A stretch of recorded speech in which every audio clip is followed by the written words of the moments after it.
Imagine a story etched in the chilling ink of regret, born from the silent spaces between words on a page.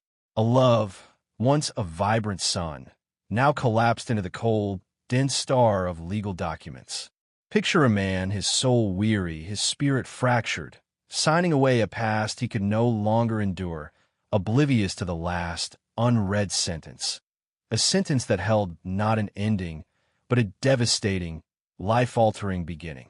This is the chronicle of that signature, that final, overlooked line, and the 9-month fuse it lit, leading to a detonation that would irrevocably reshape his world and the very essence of his future. Prepare to delve into why he signed the divorce papers without reading the last line, and the seismic revelation that awaited him 9 months later. The pen, a sleek, metallic instrument of severance, felt alien in Alex Sterling's grasp, its cool surface a stark contrast to the fevered turmoil within him. Its weight seemed to absorb the gravity of the moment, each ounce a testament to the years, the love, the dreams being signed away. Across the vast, intimidating expanse of polished mahogany in his lawyer's suffocatingly quiet office, Sarah, his wife, no, his soon-to-be ex-wife, the correction of fresh stab in his already bleeding heart, sat with a composure that felt both monumental and utterly false. Her stillness was a performance, he suspected, a carefully constructed dam against a flood of emotions he could no longer decipher, or perhaps no longer cared to. For what felt like an eternity, but was in reality only a few agonizing months, their shared existence had been a slow, meticulous demolition, each day another brick removed from the edifice of their marriage, leaving behind nothing but dust and the haunting echoes of what used to be. The divorce papers, a formidable stack of meticulously typed pages, lay between them, a palpable barrier, the final, unyielding testament to their collective failure. All Alex wanted, with a desperation that gnawed at his insides, was for the excruciating charade to be over. The circular arguments that led nowhere, the suffocating silences that screamed louder than any shout, the constant, dull ache of knowing they had irrevocably broken something precious. He yearned for it all to cease. Flashbacks, unbidden and unwelcome, flickered behind his eyes. Sarah, years ago, her face alight with a hope that now seemed a cruel mockery, speaking of a future filled with the laughter of children, a home bustling with life. Not yet, Sarah, he'd always said, his voice gentle but firm. Let me get the promotion. Let's save a little more. The timing isn't right. His reasons had always sounded practical, responsible. But now, in the harsh glare of this ending, they felt like what they truly were. Evasions, born of a fear he hadn't been brave enough to confront, a fear of the immense, life-altering responsibility of parenthood, a fear that he wasn't enough, would never be enough.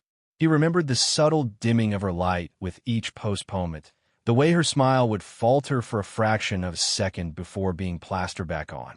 He'd chosen to ignore those signs, too. Mr. Henderson, his lawyer, a man whose meticulously tailored suits and sympathetic murmurs felt more like an indictment than a comfort, cleared his throat with a sound like dry leaves skittering across pavement. He gestured, with a pen of his own, towards the glaringly empty signature line on the final page. Alex, if you're prepared. Prepared? Was one ever prepared to formally declare the death of a love that had once defined their entire existence? He risked a glance at Sarah. Her gaze was resolutely fixed on the documents, her dark, silken hair, which he had once loved to watch cascade over her shoulders, now falling like a protective veil, obscuring her expression. Was that a tremor in the hand she had resting on the table, or merely a trick of the fading afternoon light that sliced through the blinds, striping the room in funereal shades of gray? He couldn't be certain anymore. He had lost the ability to read her, to navigate the intricate map of her emotions. Perhaps, he admitted with a pang of belated insight, he never truly possessed it. Yes, Alex managed, his voice a ragged whisper that barely carried across the table. He began to flip through the pages, his movements stiff, perfunctory.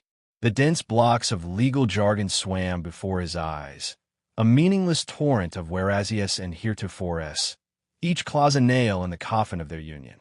Alimony, division of assets, the custody schedule for their bewildered golden retriever, Barnaby, the grim, standard inventory of a dismantled life.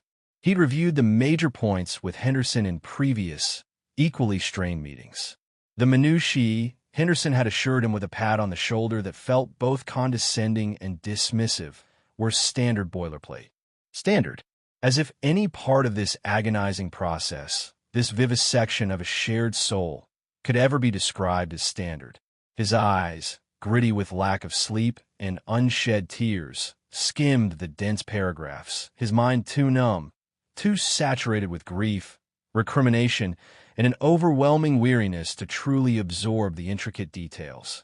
He craved only one thing: cessation, an end to the relentless pain. He wanted to sign his name, walk out of that sterile, airless room, and leave the oppressive shadow of their failed marriage behind him forever. He wanted to breathe again. He reached the final page, its stark white surface a glaring canvas for his surrender. His signature line. Below it, a space for Sarah's. And then, tucked away at the very bottom, almost as an afterthought, a small, dense block of text. Perhaps, he vaguely registered, it was a witness attestation clause, or the standard notary public's declaration. His focus wavered, his gaze sliding over it, unseeing. It was merely the end. The final punctuation mark on a sentence he wished had never been written. With a decisive, almost savage scratch of the heavy pen, a sound that seemed to rip through the oppressive silence of the room, he scrawled his name, Arthur Jonathan Sterling.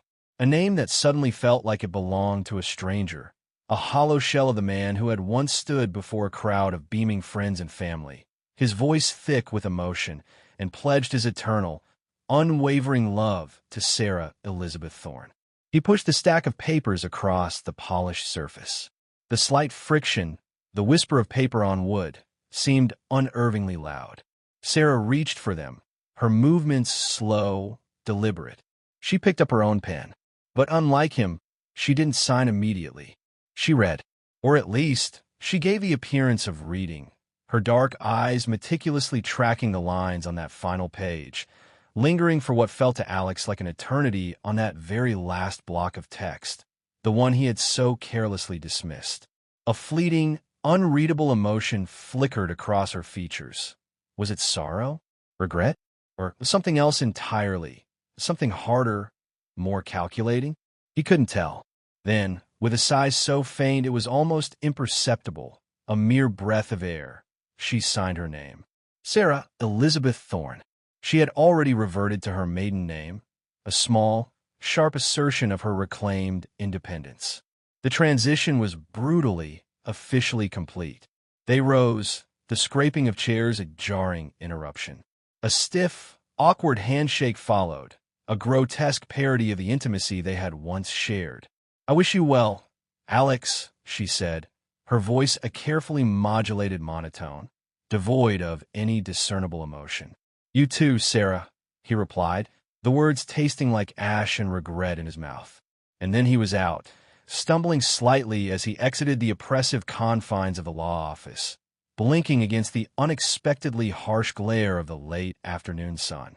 The weight of his briefcase, now containing his copy of the divorce papers, was a strange, tangible burden, a perverse counterpoint to the sudden, terrifying lightness in his soul, the emptiness where his marriage used to be. He hadn't cried. He hadn't raged. He had simply amputated. He didn't look back, didn't allow himself a final glance at the woman who had been his world. He didn't read his copy of the papers that night, or the next day, or the day after that. He shoved them into the deepest recesses of a little-used drawer in his new, sterile apartment, a toxic relic of a life he was desperate to exorcise. He didn't read the last line. He remained blissfully, dangerously ignorant. The first 3 months of Alex's newly divorced life passed in a monotonous, gray blur of forced functionality and carefully constructed distractions. He plunged into his architectural design work at Sterling and Associates, the firm his grandfather had founded with a frenetic, almost pathological intensity. He arrived at the office before dawn, a ghost haunting the empty corridors, and often didn't leave until long after the city lights had painted streaks across his panoramic window. He brought blueprints and stress home with him, transforming his small, impersonal apartment into an extension of his workspace. The sharp scent of drafting paper and coffee a constant, acrid perfume. Anything to fill the cavernous silence that now amplified Sarah's absence, to avoid the echoing emptiness of his own thoughts. Their former home, a sleek, art-filled loft in a converted warehouse that had once been their shared sanctuary, a testament to their combined aesthetic sensibilities, had been sold as part of the settlement. Its contents, meticulously divided like spoils of war, were now scattered. He now resided in a characterless high-rise apartment, all polished chrome and anonymous beige, a place that felt less like a home and more like a transit lounge, a sterile holding cell where he was serving out the sentence of his failed marriage. He told himself it was a fresh start, a blank canvas. But in the lonely hours of the night, it felt like an undeniable downgrade in every conceivable way, a constant, tangible reminder of the vibrant tapestry of life he had so carelessly unraveled. He made perfunctory appearances at social gatherings, navigating the treacherous waters of interactions with mutual friends. These encounters were invariably awkward, punctuated by strained smiles and the careful, almost surgical, avoidance of Sarah's name. When she was mentioned, it was always in vague, non-committal terms. "She's taking some time for herself," one might offer. Or, "She's exploring new creative avenues," another might say, their eyes darting away, unable to meet his. He never pressed for details. The mere sound of her name was a fresh laceration, a reminder of the gaping void she had left behind. He didn't want to know, or so he told himself. His attempts at re-entering the dating scene were uniformly disastrous. He'd sit across from perfectly pleasant, intelligent women, listen to their animated stories, their hopes, their dreams, and feel nothing but a profound sense of detachment, an alien observing a foreign species. Each smile, each laugh, each shared anecdote only served to highlight the unique, irreplaceable space Sarah had occupied in his life. No one possessed her quick, acerbic wit, the intuitive way she could anticipate his moods before he was even aware of them himself, the comfortable, familiar way her hand used to fit so perfectly into his. He was a ghost at these tables for two, his heart a barren landscape. The women, sensing his emotional unavailability, would inevitably drift away, their polite, "let's keep in touch" a euphemism for never again. He didn't blame them. He was damaged goods, a walking monument to regret. His physical health began to mirror his emotional state. Sleep became a precious, elusive commodity, his nights plagued by a carousel of fragmented memories and anxious what-ifs. His appetite waned, and the sharp, tailored suits he'd once worn with an air of confident success now hung loosely on his thinning frame. His colleagues at the firm exchanged concerned glances, their hushed whispers ceasing abruptly whenever he approached. "He's not himself," he overheard his partner, David, confide to their senior drafter one afternoon. "The divorce has hit him harder than he lets on." He pretended not to hear, retreating further into the shell of his work. It was sometime deep into the fourth month, as the crisp vibrancy of autumn began to surrender to the stark, melancholic beauty of early winter, that the first subtle anomaly, the first faint tremor in his carefully constructed new reality, occurred. He was listlessly reviewing his monthly bank statement online, a joyless chore he usually postponed until the last possible moment, when a small, unfamiliar charge caught his eye. $37.50. A trivial amount, easily overlooked.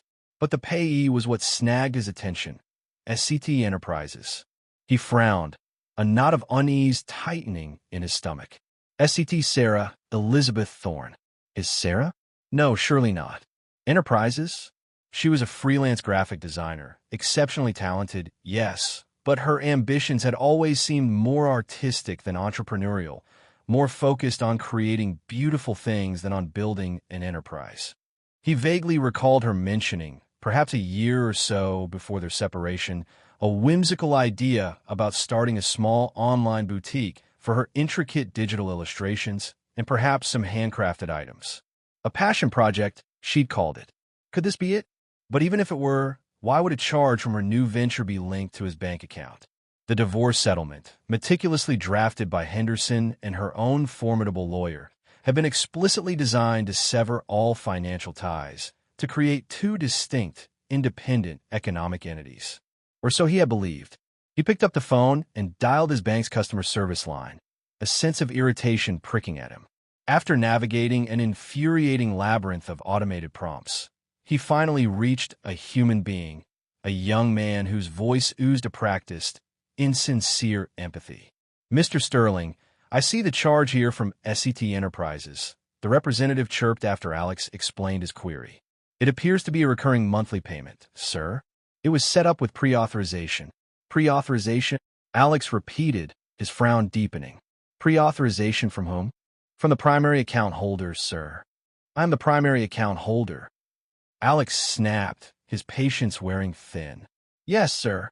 And our records indicate the pre-authorization was established several months ago, around the date of—" The representative paused, then continued. "Around the date your joint marital accounts were restructured. Several months ago, around the time of the divorce. A time when his mind had been a fog of grief and exhaustion, when he would have signed almost anything Henderson put in front of him just to make the pain stop. He felt a flicker of annoyance, then a wave of profound weariness. It was probably just some forgotten shared subscription, some digital service they both used that Sarah was now utilizing for her new business and had, perhaps inadvertently, forgotten to switch to her own payment method. He made a mental note to email Sarah about it, a cool, detached inquiry. Or perhaps he'd ask Henderson to clarify it, if the man ever returned from his indefinite sabbatical. He let it go, dismissing it as a minor bureaucratic hiccup, an insignificant loose end. He had bigger, more pressing voids to fill in his life than a mysterious $37 charge. The city outside his window was already succumbing to the early winter gloom, and the thought of another long, solitary evening stretched before him, bleak and uninviting. The 5th month post-divorce ushered in a particularly brutal cold snap, and with it a strange, disquieting encounter. Alex found himself at a crowded, noisy holiday party hosted by a major client, a reluctant attendee fulfilling a professional obligation. He was nursing a glass of scotch in a quiet corner, trying to appear engaged while mentally redesigning the host's poorly lit foyer, when he heard a familiar, slightly too loud voice call his name. He turned to see Chloe, a former colleague of Sarah's from her brief, unhappy stint at a corporate advertising agency. Chloe was a whirlwind of bright lipstick, jangling jewelry, and unfiltered pronouncements, often fueled by a glass or two of champagne. "Alex, darling," she trilled, air-kissing him on both cheeks, enveloping him in a cloud of expensive perfume. "How are you holding up? We were all simply devastated to hear about you and Sarah. You two always seem so, solid." Her emphasis on solid felt like a tiny, sympathetic hammer blow. He managed a tight, forced smile. "We're both moving on, Chloe." It was amicable, a lie, but a necessary social lubricant. "Oh, Sarah's certainly moving on, all right," Chloe declared, her eyes widening with a conspiratorial gleam that made Alex uneasy. Big plans, that one.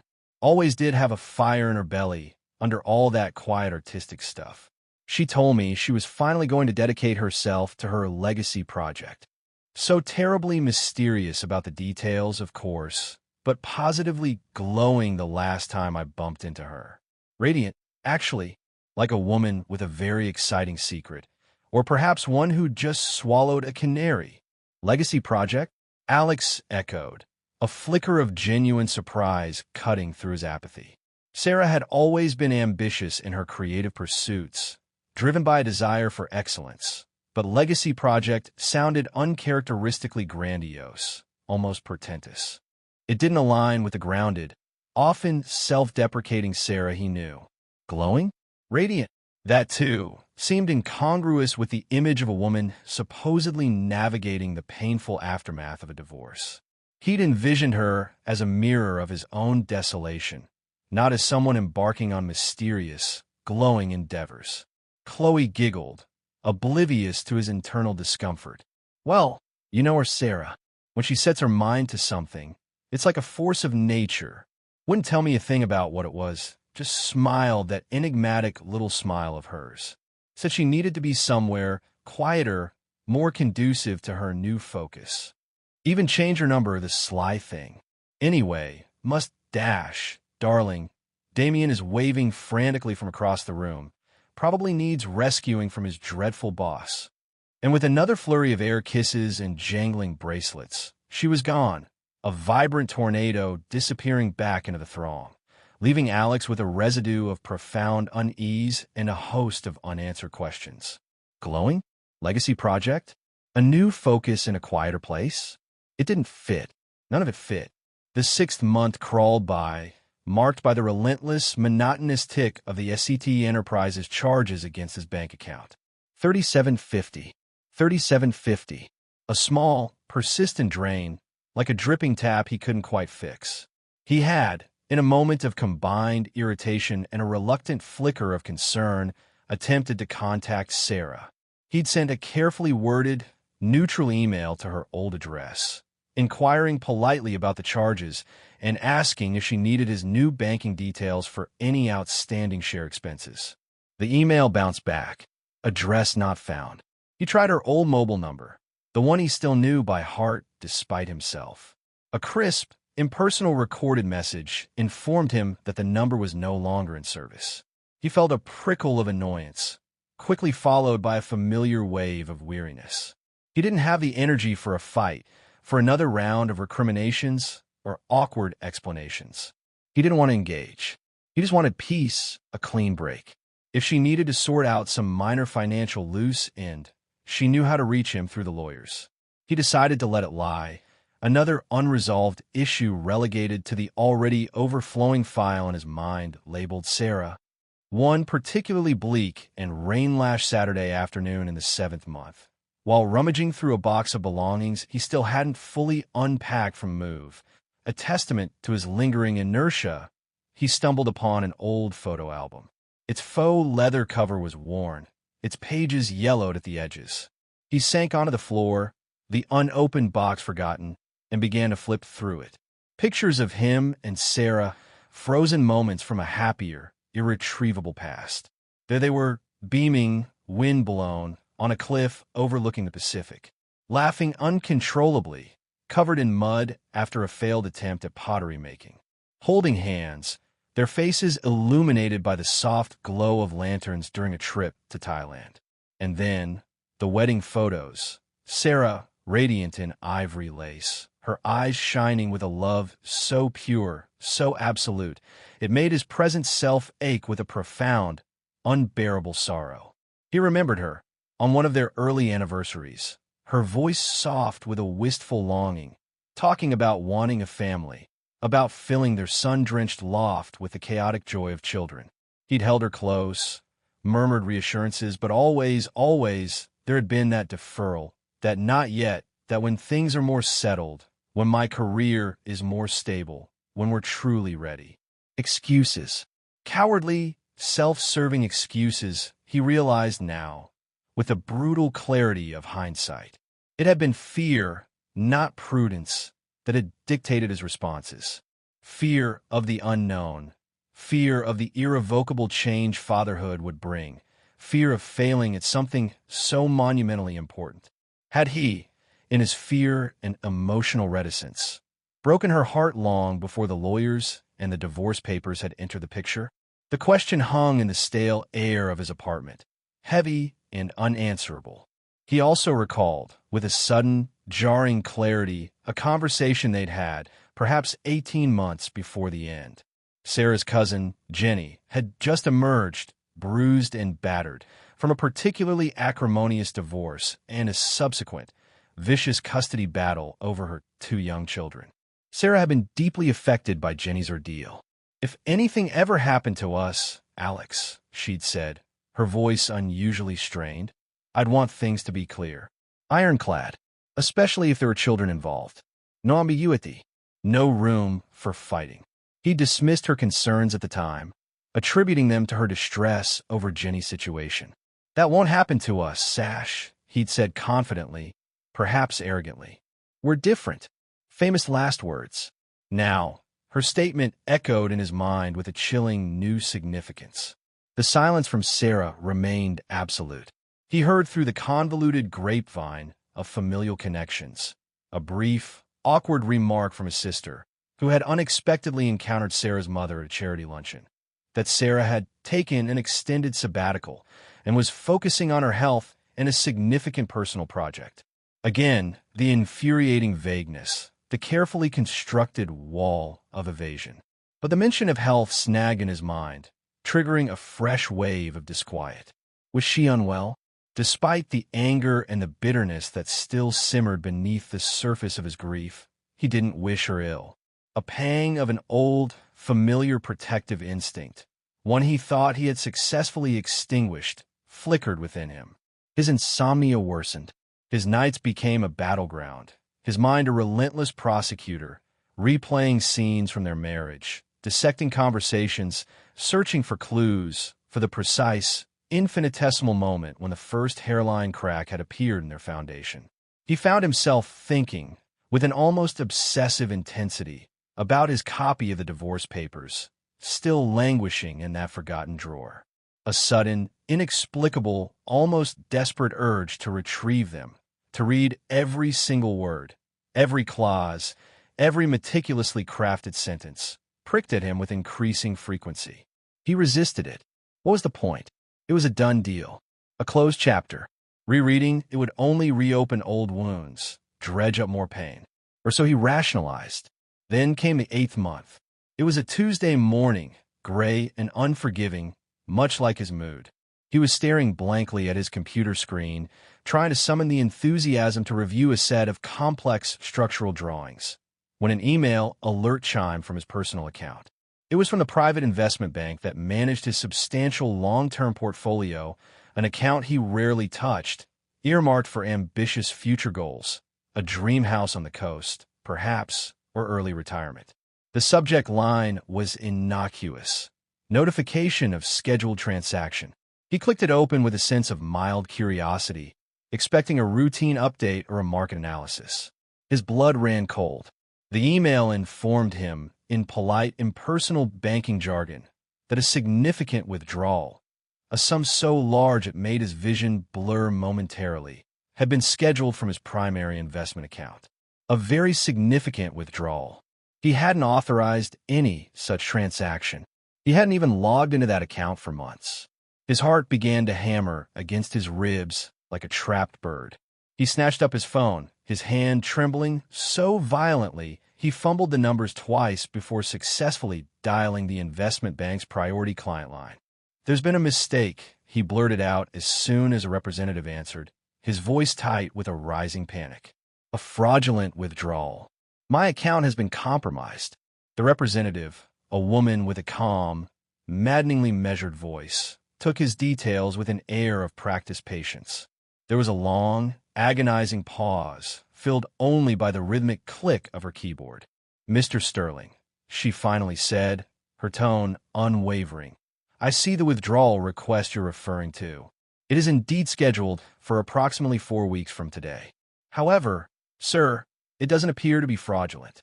It seems to be linked to a legally binding agreement, a spousal settlement addendum, to be precise.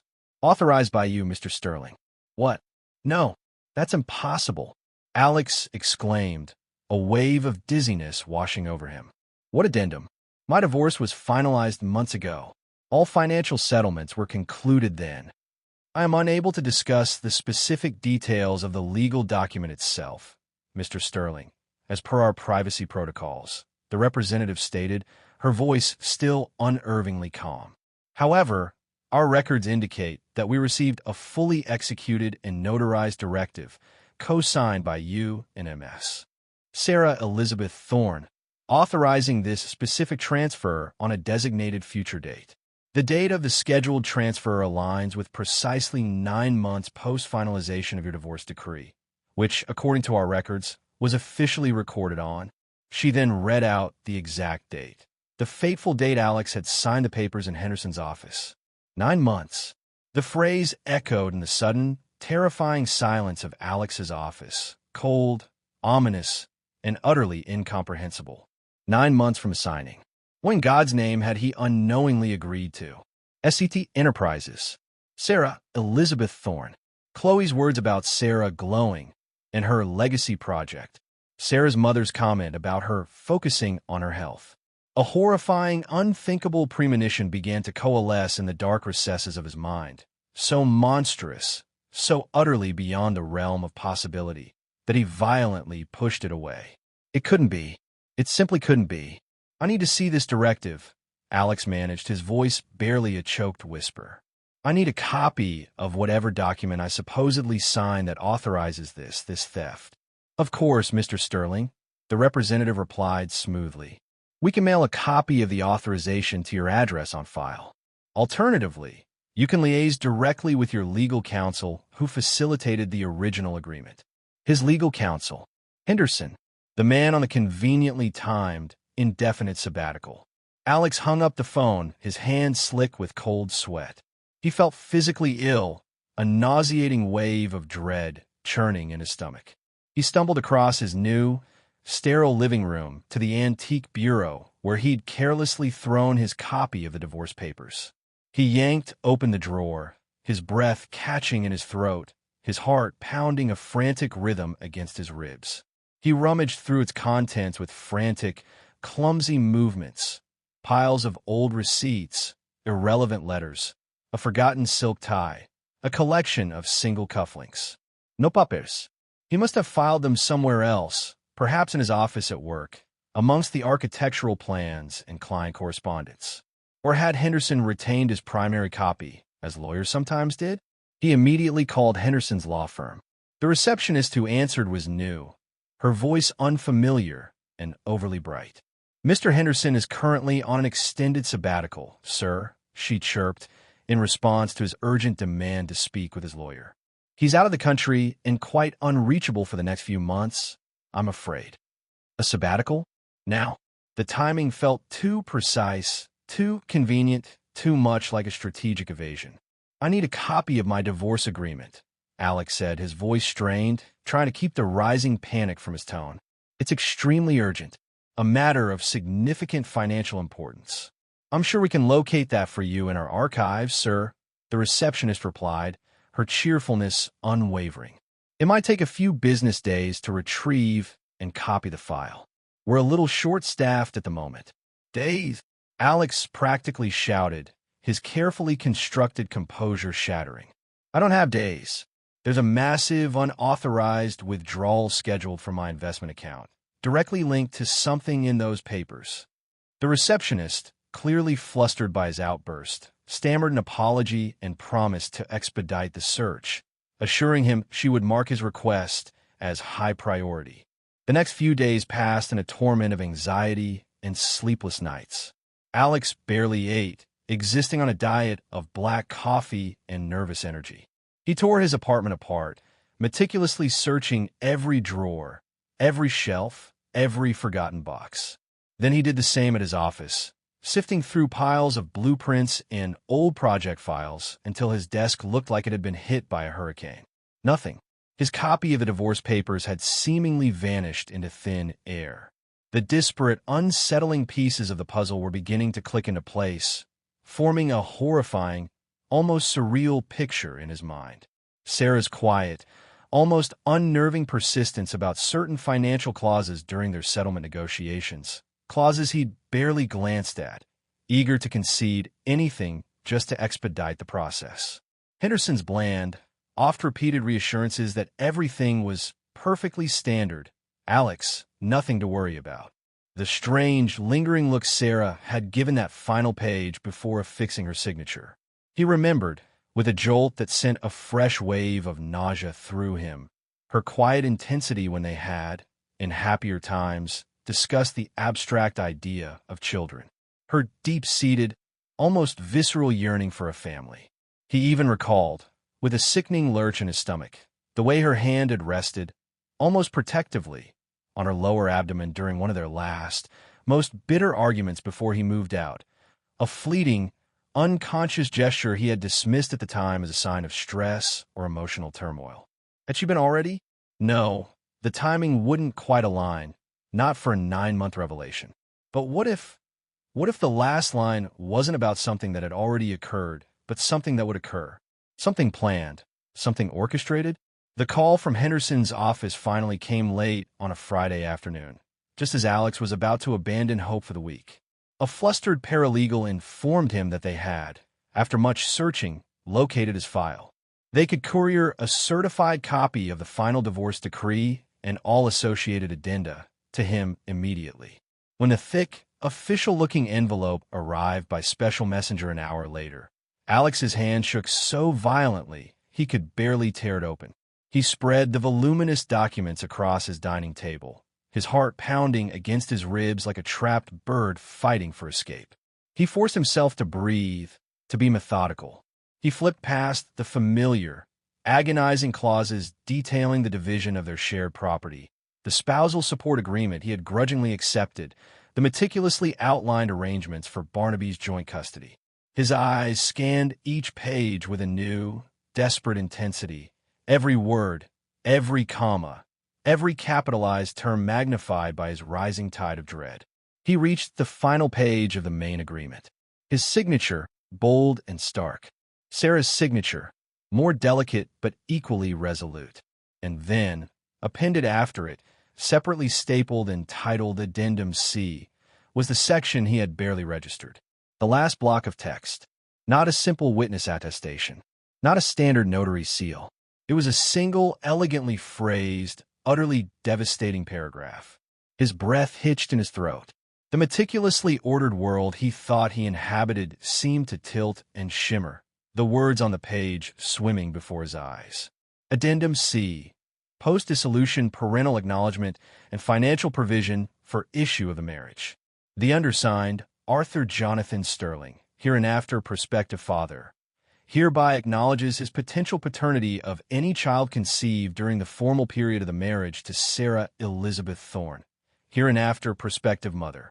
In the event of a live birth occurring to the prospective mother within 10 calendar months of the date of the final decree of dissolution of marriage, the prospective father unequivocally and irrevocably agrees to the designation of Arthur Jonathan Sterling as the legal and biological father on the child's official birth certificate.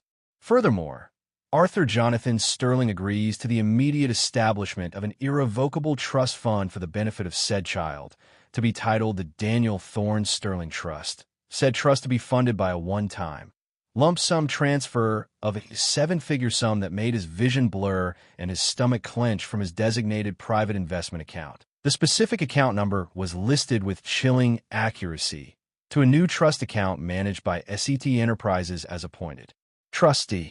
This transfer is mandated to occur on the first business day of the ninth calendar month following the official date of the final decree of dissolution. Arthur Jonathan Sterling hereby waives all rights, present and future, to contest paternity, the terms of this financial provision, or the appointment of SET Enterprises as trustee. 9 months. A child. Their child. A son, apparently to be named Daniel Thorne Sterling. His mind reeled, struggling to process the enormity of the deception, the sheer audacity of it. 10 calendar months from the decree.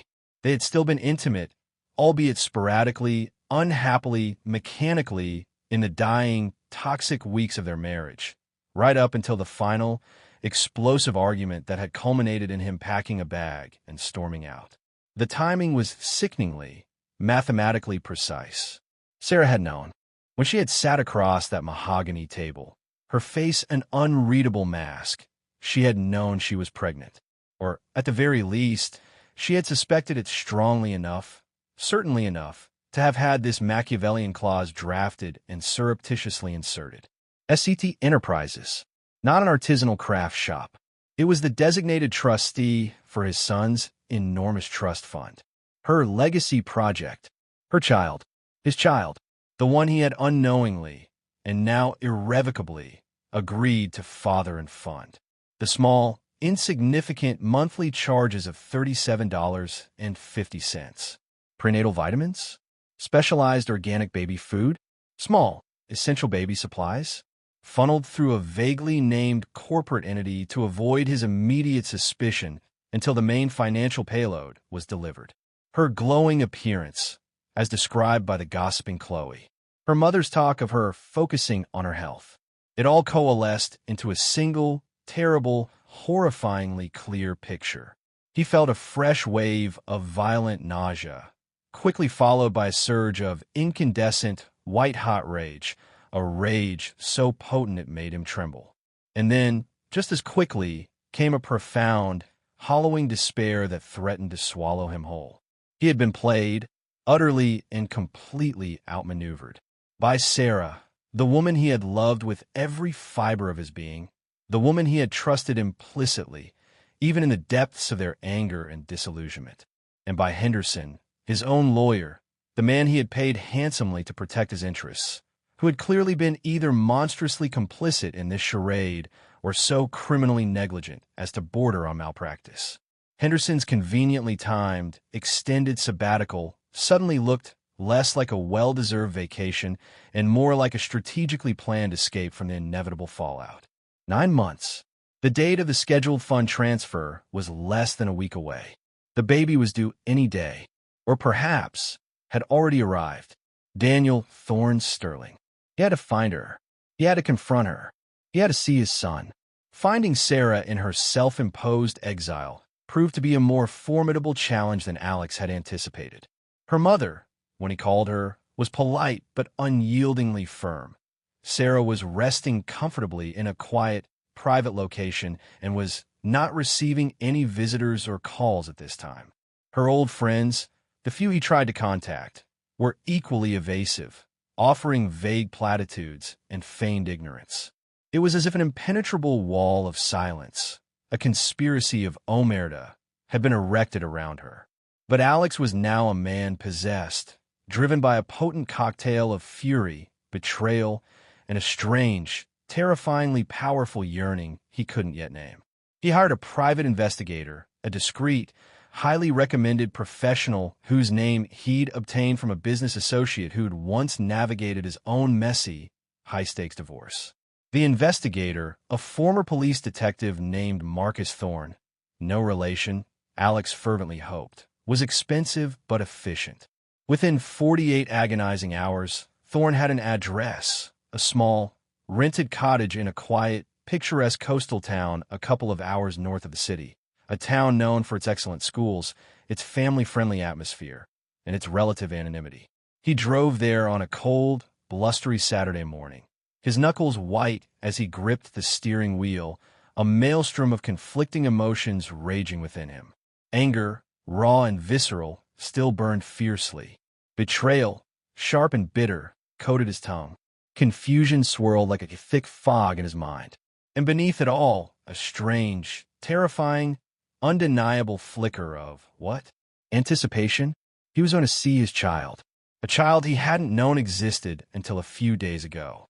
A child conceived in the twilight of a dying love, now bound to him by a clandestine line of text he hadn't bothered to read. The town was quaint, almost painfully so, with charming, salt-weathered storefronts and narrow, winding streets. The address Thorne had provided led him to a modest, pale yellow clapboard cottage, set back from the road behind a white picket fence and a small, neatly kept garden, now mostly dormant under the winter sky. A discreet, dark blue, high-end stroller was parked neatly on the small, covered porch. His heart hammered against his ribs, a frantic drumbeat in the sudden silence. This was it. He parked his car down the street, his legs feeling like lead as he walked up the short garden path. Each step was a battle against the urge to turn and flee. He rang the doorbell, the chime echoing unnaturally loud in the quiet morning air. The door opened, and there was Sarah. She looked different, softer somehow, tired. Yes, there were faint, bruised shadows under her eyes, but a certain weary contentment radiated from her, a subtle luminescence he hadn't seen in years. Her dark hair, longer now, was pulled back simply from her face, and she wore a loose-fitting, comfortable-looking knitted dress in a soft shade of cream. She wasn't visibly surprised to see him standing on her doorstep. It was as if, on some level, she had been expecting him. "Alex," she said, her voice quiet, carefully neutral. Not hostile, not welcoming. Just a statement of fact. "Sarah." He struggled to find the words he had rehearsed 100 times during the drive, the carefully crafted accusations, the demands for explanation. They all seemed to evaporate in the face of her quiet composure. "The papers," he finally managed, his voice raw. "The addendum. The last line." She nodded slowly, her gaze steady, unwavering. "I figured you'd find out. Eventually."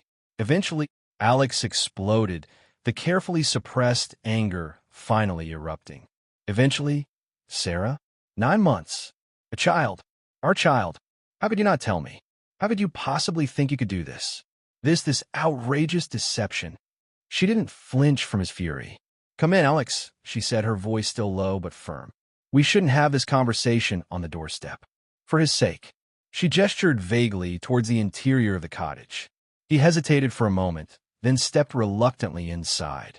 The cottage was small but cozy, sparsely furnished but immaculately clean. It was filled with the unmistakable, overwhelming paraphernalia of a newborn.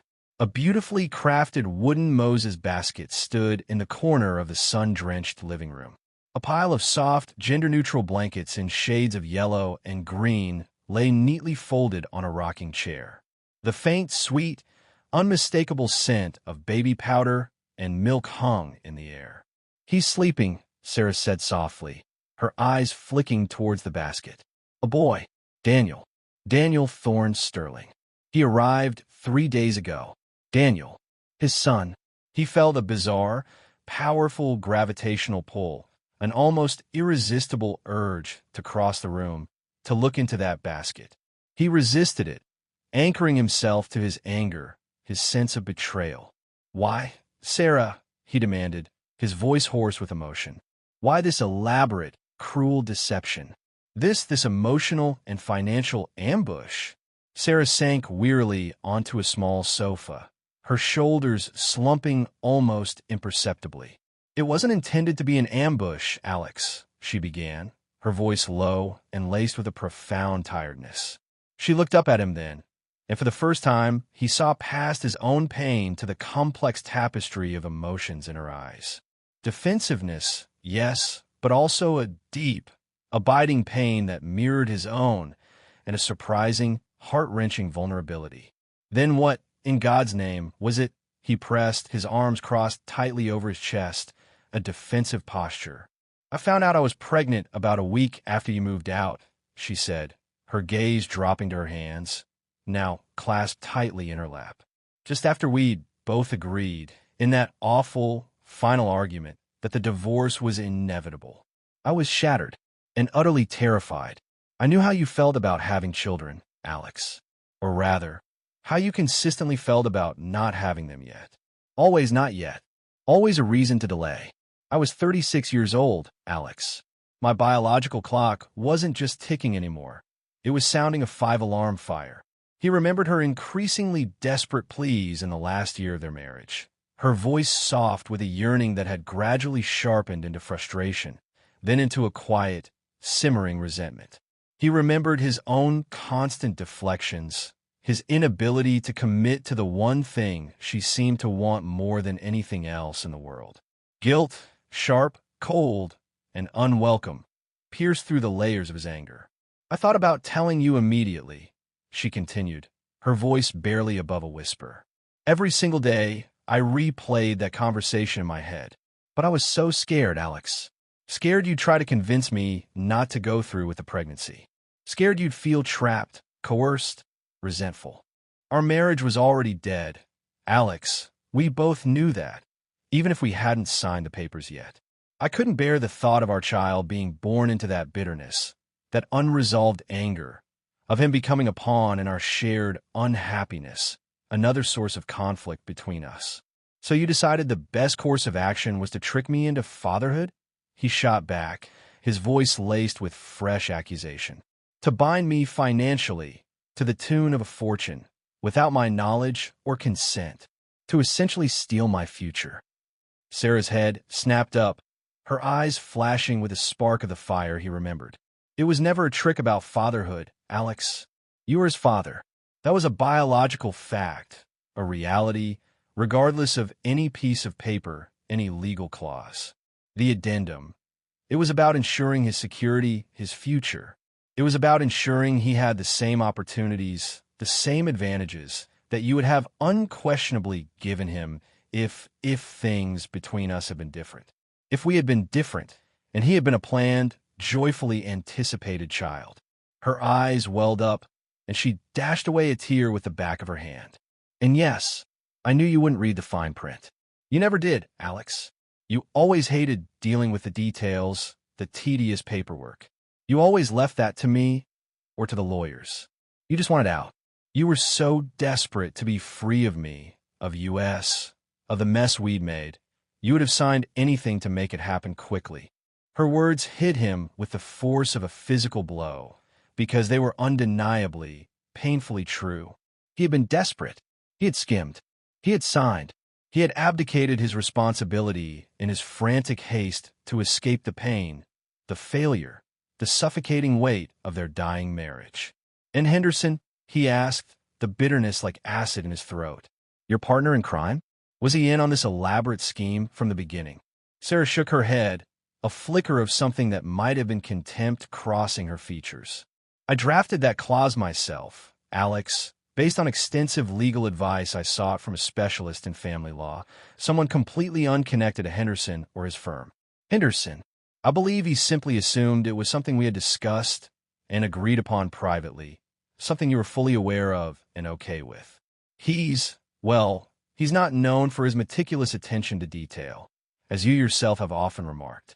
He was far more focused on his hefty commission and finalizing things before his much-anticipated extended sabbatical. A faint, mirthless smile touched her lips. He probably just rubber-stamped it, assuming it was standard. So, the money, Alex said, the word itself feeling obscene in this context. That's what this was all really about, wasn't it? Securing your legacy project with my unwilling financial backing.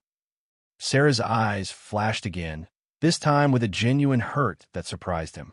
Don't be deliberately cruel, Alex. It doesn't suit you. Yes, of course, I wanted Daniel to be provided for, to have financial security.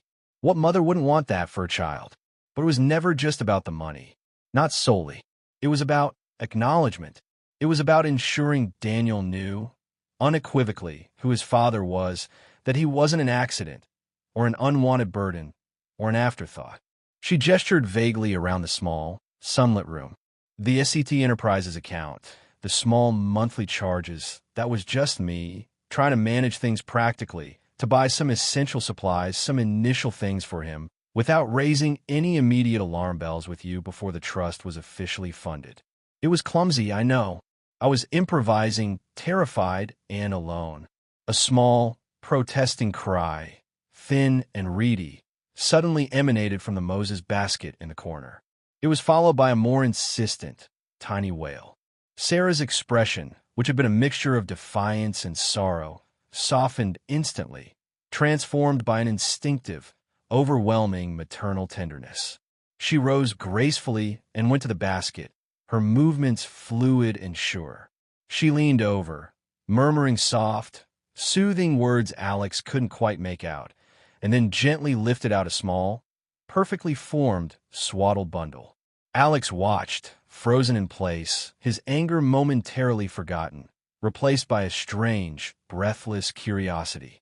Sarah cradled the baby expertly against her shoulder, her touch gentle but confident, her face illuminated by a love so pure, so powerful, it seemed to fill the small room. The baby quieted almost immediately, his tiny face screwed up, his eyes still tightly closed against the light. He had a surprising thatch of dark, downy hair, just like Alex's own when he was a baby, judging by the old photographs his mother still cherished. "This is Daniel," Sarah said, her voice thick with unshed tears, turning slowly to face him. "Daniel Thorne Sterling. Your son, Alex.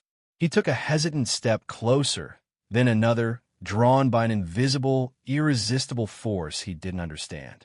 He looked down at the tiny, fragile human being nestled in Sarah's arms. His son. A tidal wave of emotion, so powerful, so overwhelming, washed over him, threatening to pull him under, to drown him in its terrifying, exhilarating depths. It wasn't anger anymore, not primarily. It wasn't even betrayal. It was something far more complex, something ancient, something primal. "Can I?" he asked, his voice barely an audible whisper, gesturing awkwardly with his hands, unsure of what he was even asking for. Sarah's eyes, luminous with tears, searched his face for a long moment. Then, slowly, almost imperceptibly, she nodded. "Be very careful with his head," she whispered. "He's so new." She showed him how to hold the baby, her hands briefly brushing his as she guided his clumsy, unaccustomed arms into the correct position. And then Daniel was there, a warm, surprisingly solid, impossibly precious weight against his chest. Tiny, perfectly formed fingers curled into miniature fists. A button nose dusted with milk. The impossibly soft, translucent skin of a newborn. He smelled of milk and powder, and a unique, indescribable newness that clutched at Alex's heart. He looked down at this little creature, this miniature human being, this unexpected, unacknowledged piece of himself and Sarah, conceived in the twilight of a dying love, yet so vibrantly, undeniably alive. And something deep inside him, something he hadn't even known was there, fractured, shifted, and began to rearrange itself into a new, unfamiliar, terrifyingly beautiful pattern. He had been deceived, yes, profoundly. Manipulated, undoubtedly. His trust had been violated in the most intimate way imaginable.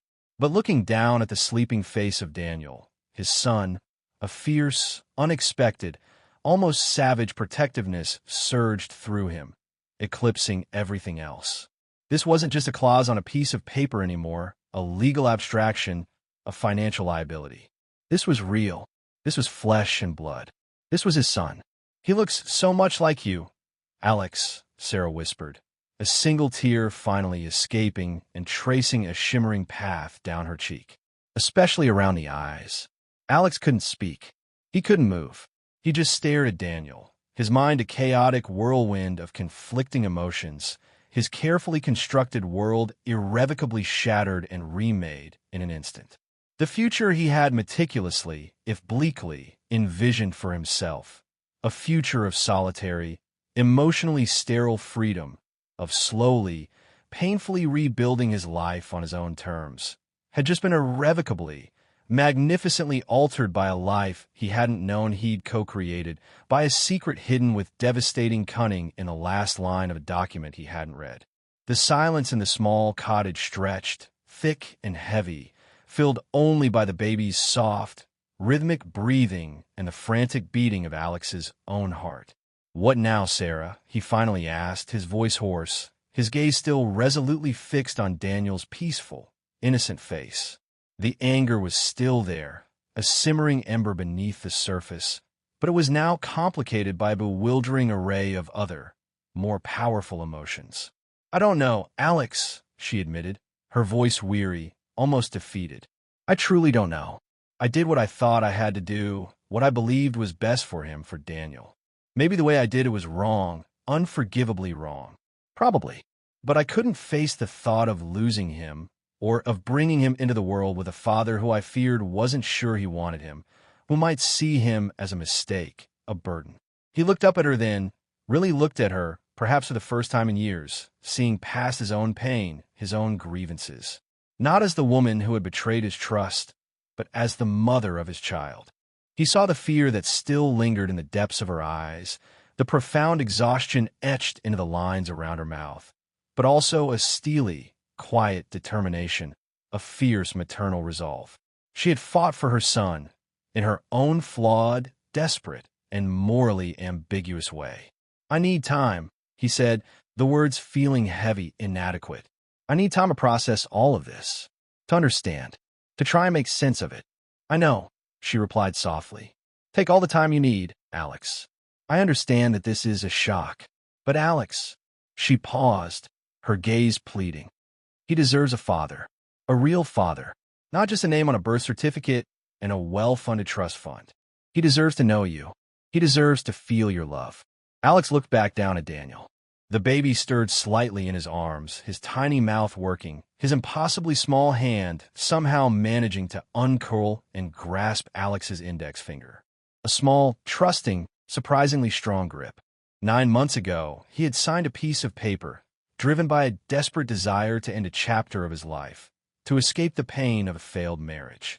He hadn't realized then that he was also, unknowingly, unwittingly, signing up for the most profound, most terrifying, most transformative beginning of his entire existence. The last line. It had changed everything. He had been ambushed by the past, his future hijacked by a secret. But now, holding his son, this tiny, perfect stranger who was also a part of him, he could only think about the future, a future that was suddenly, terrifyingly, wondrously unknown. The anger hadn't vanished, not completely. The deep, aching hurt of Sarah's deception was still there, a raw wound. But beneath it, intertwined with it, something new, something unexpected, was stirring. A profound sense of responsibility, an undeniable, visceral connection, perhaps even a reluctant, terrifying sense of awe. He didn't know what lay ahead. He didn't know if he could ever truly forgive Sarah for the depth and complexity of her deception, or if they could ever find a way to navigate the treacherous terrain of co-parenting with any degree of harmony or trust. He had no idea how to be a father, especially a father who had been thrust into the role under such extraordinary, almost unbelievable circumstances. But as he looked down at Daniel's peaceful, sleeping face, at the tiny hand that still clung trustingly to his finger, one thing became undeniably, irrevocably clear. He wasn't going to walk away. He couldn't. The last line of a legal document had bound him, yes, through a calculated act of deception. But it was the tiny, trusting, unexpectedly powerful weight in his arms, the silent, innocent claim of his own flesh and blood, that truly held him captive now. His journey, the Real journey, had just begun. And so, Alex Sterling stood on the precipice of an entirely new existence, the ink on his past still drying, while the intricate, unwritten story of his future lay waiting to unfold, with a tiny, unexpected co-author he was only just beginning to know. The last line he didn't read turned out not to be an ending, but the startling, transformative first line of a whole new, unimagined chapter. Thank you for joining us for this journey into the heart of a profound secret and its life-altering consequences. We hope this story resonated with you, sparking reflection on the hidden currents that shape our lives and relationships. If you were captivated by this narrative and are eager to explore more tales that delve into the complexities of human connection and the astonishing twists of fate, please consider subscribing to our channel. Ensure you activate notifications so you won't miss our next compelling story. Until then, may your own chapters be filled with awareness, and perhaps a reminder to always read the fine print.